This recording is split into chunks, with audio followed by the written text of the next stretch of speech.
Greetings programs, greetings you fellow souls. In today's video we're going to be having a look at this laptop that I acquired in 2015, I believe. It's a Toshiba Satellite Pro 460 CDT. It's a colour Pentium laptop. It has what do you call it? OPL SAX? I don't know, it's like an enhanced variation of the OPL3. Basically, it's got a really nice Sound Blaster chip in it. That makes it really good for DOS games. It was originally designed for Windows 95, although I think they could be ordered with Windows for Workgroups 3.11 instead, at the user's request.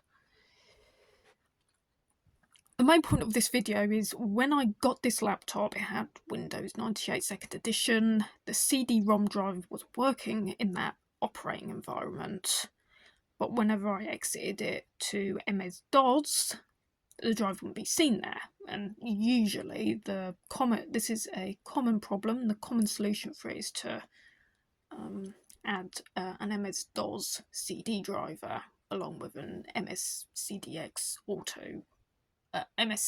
line in your auto executive batch file.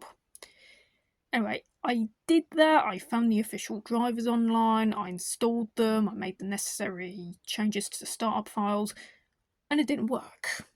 No, that didn't work either. After a lot of tinkering around, I was very much stuck. One thing I noticed is that if you booted the Windows 2000 CD, it would actually start up, and you had the option of actually installing Windows 2000. For the most part, it worked as well. So we see that, and just press any key to boot from the CD, and it would actually boot from it. Now, when I tried to do this with Windows 98, it didn't boot. It would try and load the Oak cd-rom sys, and it wouldn't actually load that either. So, of course, I wanted DOS on this thing because I thought, well, this is going to make a really neat DOS gaming machine. And I never had any success with it.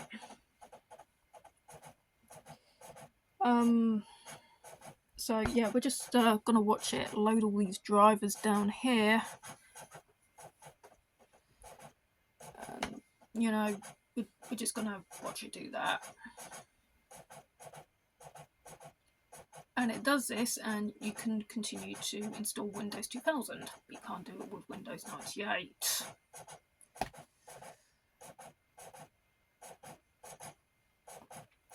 So this is going to be quite a long video because I'm trying to go as in-depth as I can.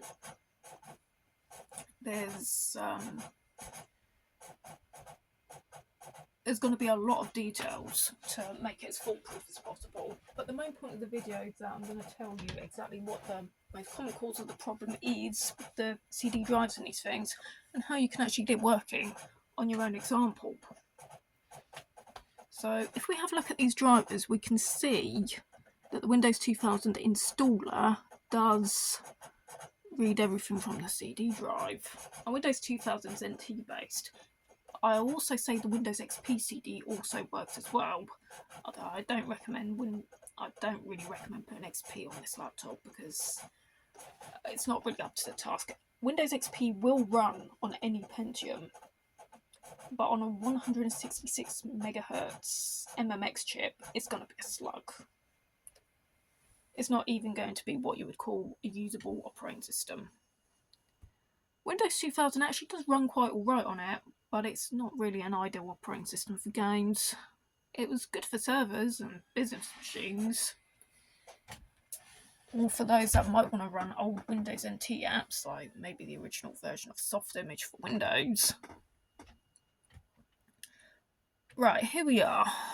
We see we have welcome to setup. You can set up Windows 2000 now, repair a Windows installation, or quit setup without installing.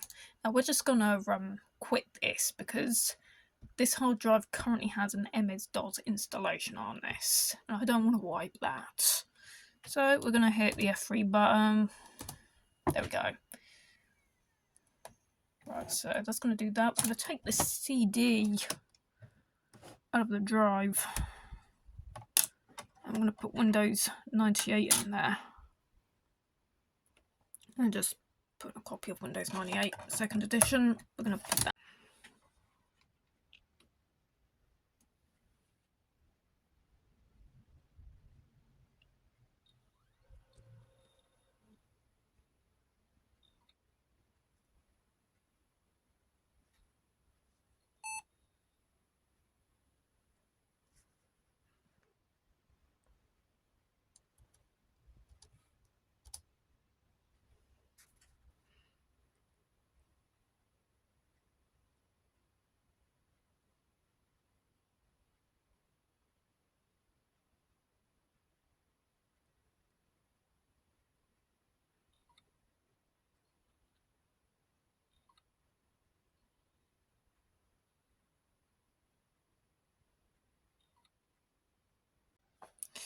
Right, so what happens is we boot MS-DOS 6.22 from the hard drive, since I currently have that installed.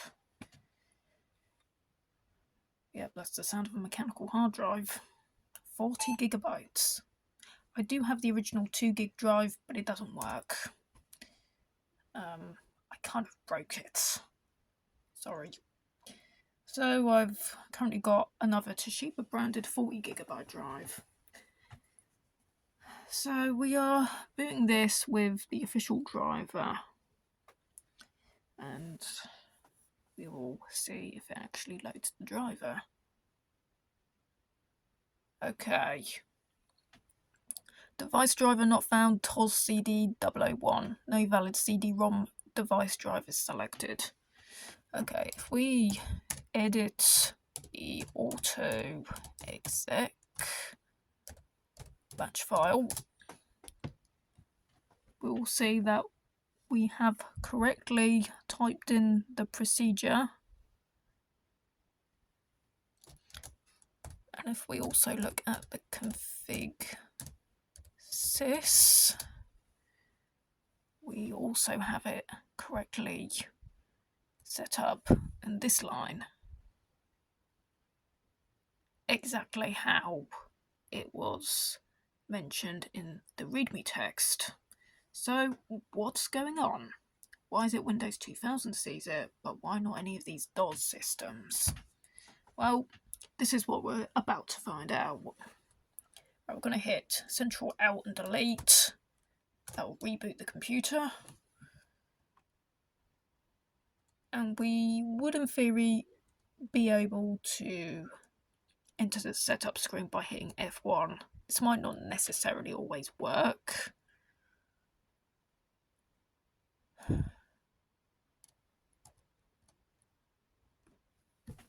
If not, we'll just turn the system off. Unplug the system.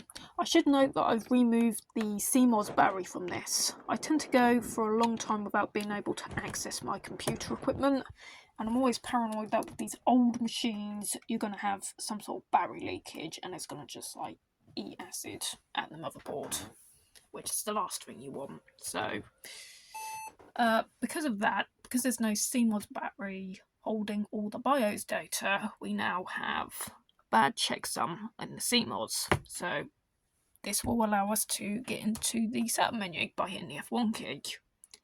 And this is where we're about to find out what the root of the problem is. What we have here is system setup. It has 2 pages. The BIOS version that I've currently got on this machine is BIOS version 6.A0.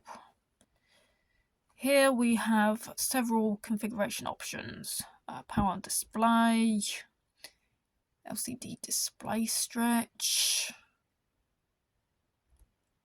password, hard disk mode, enhanced IDE, battery, and lots of things like that.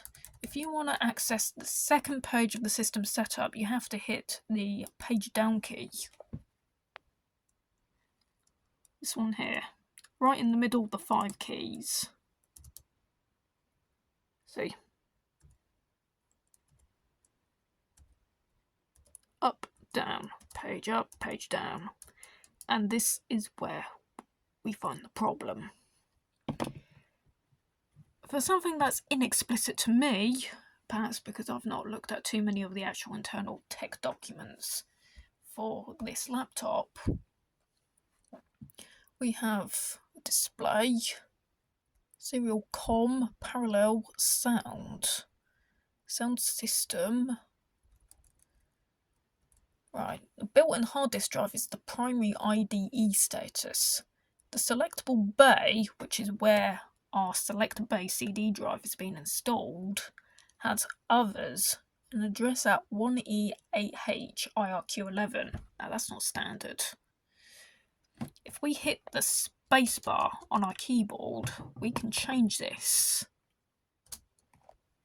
We have 168H IRQ10, not used, which I would assume completely disables it.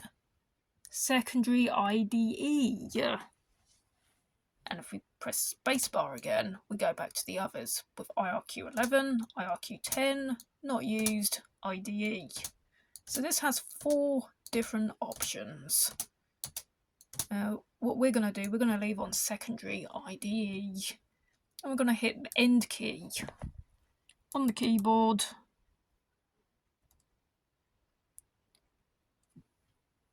And we're going to hit the Y key to reboot the system. And now we're going to watch this thing go and see if it's all fixed up. We'll do a memory test. Check that it doesn't have senile dementia. Maybe like me.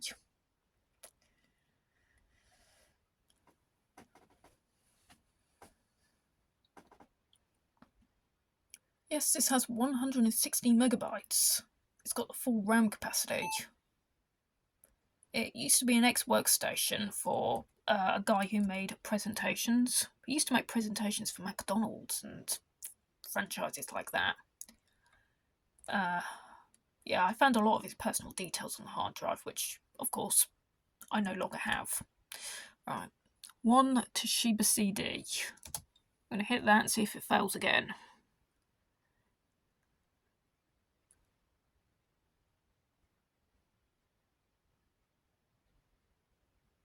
I'm going to do the testing extended memory procedure.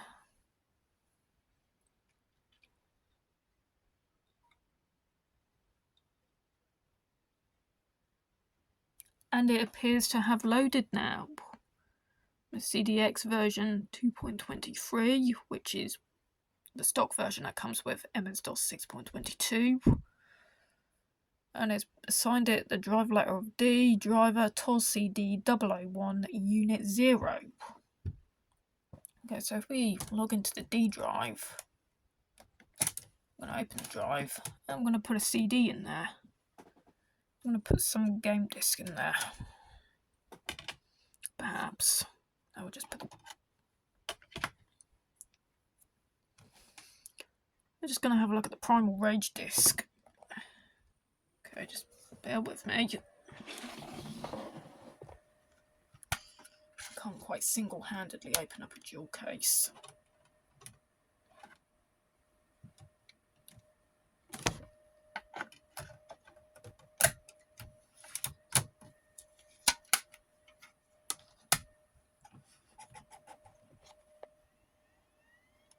I'm going to hit enter.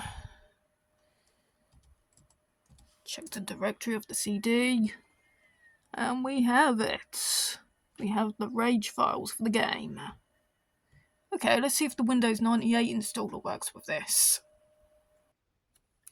Okay, we're going to start this computer up with the Windows 98 2nd edition installer CD loaded in the select bay cd-rom drive. In theory, you'd suspect you could possibly use any CD driver to activate this drive, as it's now being seen by the computer as a secondary IDE device. I'm not quite sure what those custom IRQ 11, is it 10, 11? I don't actually know what those are about, but they seem to be seen by Windows 2000 and XP Perhaps they're like enhanced modes with different memory buffers. I don't actually know. Start the computer with cd-rom support.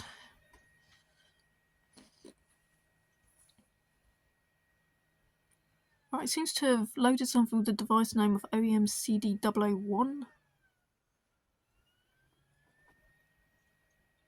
Here we go. MSCDX version 2.25. Drive D, driver OEM CD-001 unit 0. Okay, so we're going to hit D, enter directory, and look that up. Okay. There we have it. CD Win98.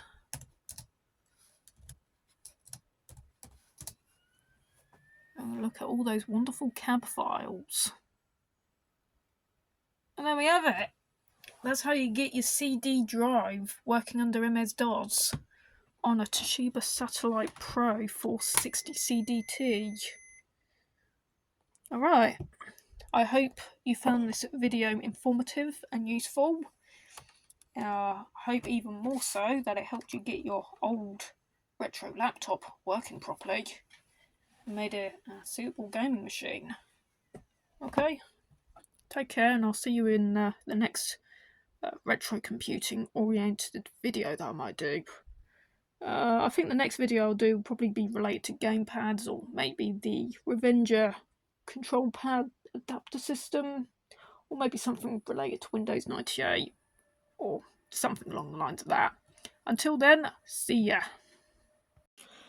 Last minute quotation.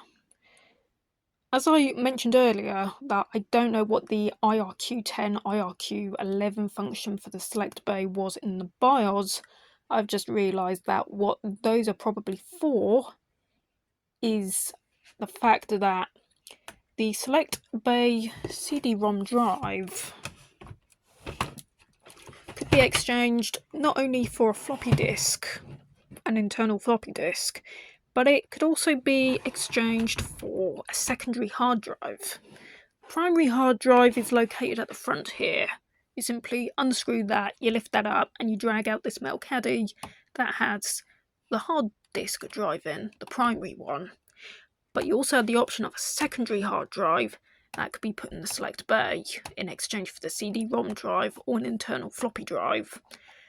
The IRQ10, IRQ11 settings are probably for use with the perhaps for the floppy drive, but also perhaps for the hard drive. Bear in mind that floppy drives don't use the IDE standard, so that's probably what those settings are for, and somehow they got muddled up. And I suppose maybe Windows 2000 and Windows XP could actually get around that problem, because maybe they had a foolproof mechanism. They collect data about this this laptop. The laptop was kind of old by the time those operating systems came out, and perhaps Microsoft had a lot of information about some common errors that users had a tendency to make with these laptops. So perhaps they had like an always fix mode that could get around these IRQ issues and actually change these IRQs in software during the setup program for installing Windows XP or Windows 2000.